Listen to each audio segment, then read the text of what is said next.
প্রিয় বন্ধুরা, তোমাদের জন্য কিন্তু বিরাট বড় একটি কাজের আপডেট নিয়ে চলে এলাম। এই মুহূর্তে পোস্ট অফিসে কিন্তু নতুন নিয়োগ শুরু হয়েছে। তো এখানে কিন্তু ন্যূনতম মাধ্যমিক পাস থেকে তোমরা আবেদন করতে পারবে এবং মোট শূন্যপদ যেটা রয়েছে সেটা কিন্তু তোমরা দেখতেই পাচ্ছ। 28,780খানা ভ্যাকান্সিতে বিরাট নিয়োগ চলছে। নিজের জেলার পোস্টিং কিন্তু রয়েছে, নিজের জেলার পোস্ট অফিসেই পোস্টিং। তো বন্ধুরা, তোমরা শেষ পর্যন্ত ভিডিওটিকে দেখো। তো এখানে তোমরা কিভাবে আবেদন করবে, বেতন কত টাকা দেবে এবং এস ক্রাইটেরিয়া কি লাগবে, কোন কোন ডিপার্টমেন্ট রয়েছে, সমস্ত কিছুই কিন্তু ভিডিওতে বলা আছে। বন্ধুরা, তোমরা কিন্তু এখন দেখতে পাচ্ছ পোস্ট অফিসের অফিসিয়াল নোটিফিকেশান, যেটা কিন্তু সদ্য প্রকাশিত হয়েছে এবং এখানে কিন্তু পরিষ্কারভাবেই লেখা রয়েছে, যেটা তোমরা দেখতেই পাচ্ছ, যে ক্যাটাগরি অর্থাৎ কোন কোন ডিপার্টমেন্টে এখানে পোস্ট অফিসে নিয়োগ করা হবে। তো এখানে বন্ধুরা দুটো ক্যাটাগরি রয়েছে। একটা হলো বিপিএম অর্থাৎ ব্রাঞ্চ পোস্ট মাস্টার। এখানে কিন্তু বন্ধুরা যে স্যালারিটা দেবে সেটা কিন্তু প্রায় শুরুতে 12 থেকে 29,380 টাকা পর্যন্ত রয়েছে এই ব্রাঞ্চ পোস্টমাস্টার ডিপার্টমেন্টে। এছাড়া দ্বিতীয় নম্বরে যেটা দেখতে পাচ্ছ তোমরা, যে এবিপিএম অর্থাৎ অ্যাসিস্ট্যান্ট ব্রাঞ্চ পোস্টমাস্টার বা ডাক সেবক, এই ডিপার্টমেন্টে বেতনটা শুরু হচ্ছে প্রায় 10,000 টাকা থেকে 24,470 টাকা পর্যন্ত। তো বন্ধুরা, এরকম কিন্তু স্যালারি স্কেলটা রয়েছে। এটা কিন্তু পুরোপুরি অফিসিয়াল নোটিফিকেশান। তো বন্ধুরা, এই যে নোটিফিকেশানের যে পিডিএফটা, সেটা কিন্তু আমি এই ভিডিও ডেসক্রিপশনে দিয়ে দেবো। তোমরা চাইলে কিন্তু দেখেও নিতে পারবে এবং কিভাবে আবেদন করবে সম্পূর্ণ ডিটেলসটা এই ভিডিওতে বলা রয়েছে। সম্পূর্ণ ভিডিওটিকে তোমরা শেষ পর্যন্ত দেখো। তো এখানে পরিষ্কারভাবেই লেখা রয়েছে এলিজিবিলিটি ক্রাইটেরিয়া অর্থাৎ এজ লিমিট কত হতে হবে। পরিষ্কারভাবেই লেখা রয়েছে তোমাদের বয়সটা কিন্তু মিনিমাম এখানে কমপক্ষে 18 বছর হতে হবে। তোমাদের বয়স যদি কমপক্ষে 18 বছর হয়ে থাকে তবে তোমরা কিন্তু এই কাজটিতে অর্থাৎ এই পোস্ট অফিসে আবেদনটা করতে পারবে এবং ম্যাক্সিমাম এজ কিন্তু 40 ইয়ার্স, 40 বছরের মধ্যে এখানে কিন্তু তোমরা আবেদনটা করতে পাবে। তবে এখানে কিন্তু কিছু এজ রিল্যাক্সেশন রয়েছে, অর্থাৎ বয়স কিন্তু বেশি হলেও হবে, তবে সেক্ষেত্রে কিন্তু কিছু ক্রাইটেরিয়া দেওয়া হয়েছে।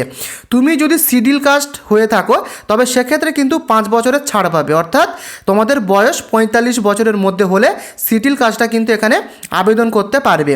ওবিসিদের ক্ষেত্রে 3 বছরের ছাড় দেওয়া রয়েছে, পরিষ্কারভাবেই দেখতে পাচ্ছ তোমরা। তো এই ক্যাটাগরির মধ্যে কিন্তু হতে হবে। তো তোমরা এখন দেখতে পাচ্ছ বন্ধুরা, কোয়ালিফিকেশান কি হতে হবে। তোমাদের আবেদন করার জন্য ন্যূনতম যোগ্যতা কিন্তু মাধ্যমিক পাস হতে হবে।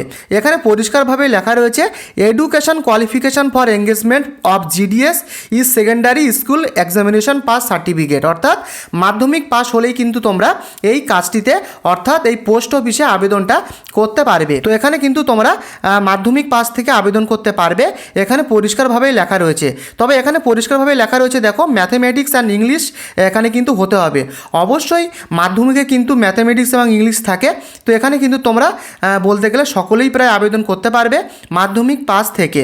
তো বুঝতে পেরেছ। এবং বন্ধুরা, তোমাদের এখানে কিন্তু পরিষ্কারভাবে একটা কথা লিখেছে, দেখো, যে the applicant should have studied the local language at least up to 10th standard, অর্থাৎ তোমাদের মাধ্যমিকে তোমরা যদি বেঙ্গলি মিডিয়ামে পড়ো কিংবা ইংলিশ মিডিয়াম কিংবা হিন্দি মিডিয়াম, যে মিডিয়ামে তোমরা পড়বে সেই মিডিয়ামেই কিন্তু তোমাদেরকে এখানে ফর্মটা ফিল আপ করতে হবে।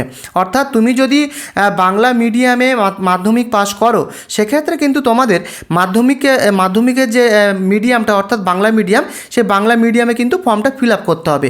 তো সেটাই কিন্তু এখানে পরিষ্কারভাবে বলেছে, তোমরা দেখে নিও, এখানে পরিষ্কারভাবে লেখা রয়েছে। এবং বন্ধুরা, তোমরা যারা এই পোস্ট অফিসে আবেদনটা করবে তাদের জন্য আদার্স কোয়ালিফিকেশান কী লাগবে, দেখো সেটা কিন্তু পরিষ্কারভাবে লেখা রয়েছে।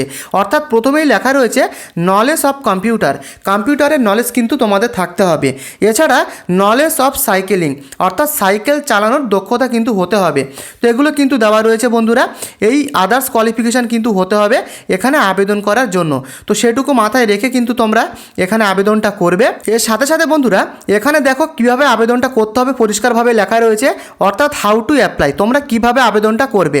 এখানে পরিষ্কারভাবে লেখা রয়েছে applicants are to be submitted in the online mode only at এই ওয়েবসাইট, অর্থাৎ এই যে ওয়েবসাইটটা দেখছো এই ওয়েবসাইটে গিয়ে তোমাদেরকে অনলাইনের মাধ্যমে আবেদনটা করতে হবে বন্ধুরা।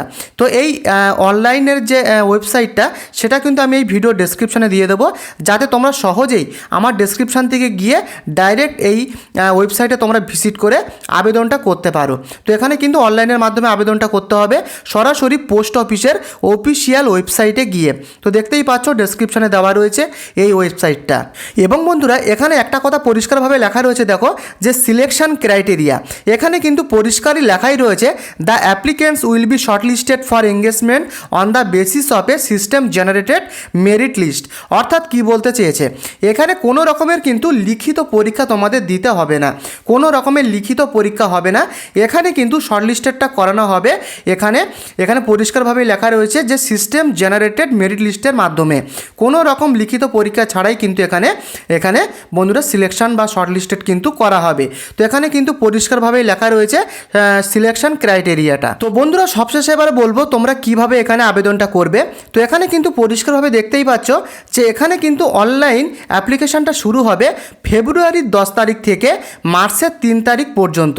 এখানে পরিষ্কারভাবেই লেখা রয়েছে registration and submission of online application schedule কিন্তু পরিষ্কারভাবে দেওয়াই রয়েছে, ফেব্রুয়ারির 10 তারিখ থেকে শুরু হবে এবং মার্চের 3 তারিখ পর্যন্ত কিন্তু এখানে লাস্ট অ্যাপ্লাই করার টাইম দেওয়া হয়েছে।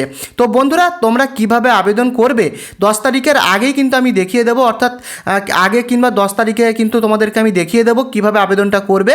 তো বন্ধুরা সাথে সঙ্গে থেকো, যদি ভিডিওটি তোমাদের ভালো লাগে ভিডিওটিকে লাইক করে চ্যানেলটিকে সাবস্ক্রাইব করে অবশ্যই তোমরা তোমাদের বন্ধুদের সাথেও কিন্তু শেয়ার করতে পারো যাতে তাদেরও বুঝতে অসুবিধা না হয়। তো বন্ধুরা আজকের মতো ভিডিওটি এই পর্যন্ত, ভালো থেকো, দেখা হচ্ছে পরের ভিডিওতে।